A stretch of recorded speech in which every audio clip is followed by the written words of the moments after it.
As the detective Hercule Poirot boards the Orient Express to go on a holiday, the train seems unusually full of passengers at this time of the year. Nevertheless, he gets a compartment with the help of his director friend Bouc. The train travels through its usual route but halts to a stop as a snowdrift comes in its way. The dining car that evening reveals passengers from different countries, cultures, and classes. The diversity of its passengers includes an English lady, a Swedish lady, an elderly American woman, an American business tycoon with his secretary and valet, an Italian, an Indian colonel, an Englishman, a Hungarian couple, a princess and her maid, among others. The following morning, a search reveals that the American tycoon named Ratchet is dead in his compartment. What surprises the doctor the most is the way the man was murdered. The man's body possessed not one, not two, but nearly 12 stabs, which by now were bleeding to wounds. Being a famed detective, it was the onus of Poirot to find the man's murderer.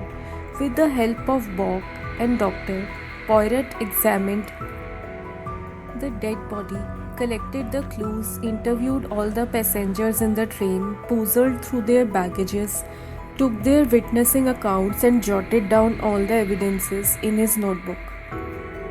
Despite being a mystery crackerjack, Poirot's mind was racked by several flies in the ointment.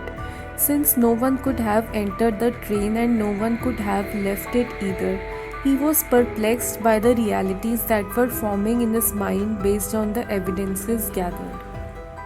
If no one entered or exited the train, then who murdered the man?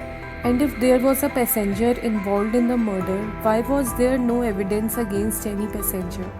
And even if the murder was hidden among the passengers, why did he or she stab the man in not one, not two, but 12 places?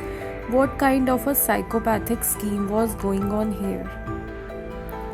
Exercising his brain beyond its capacity, Poirot listened to his instinctual guesses, which in the end turned out to be the truth. Evidently, it was not one person who was involved in the murder but the entire train, all the 12 passengers, which was also the reason why everybody was acting as everybody else's alibi, not giving away any real evidence during the search. This is the second Agatha Christie mystery that I have read, and no wonder it was as intriguing as chilling. A closed mystery set up in the atypical setting of a train, the book highlighted how masked can be the reality that we see with our eyes. What Poirot saw with his eyes puzzled him, but what he trusted with his instincts led him towards the solution of the murder mystery. So, watch out, cause everything you see is not always what it seems. Thank you.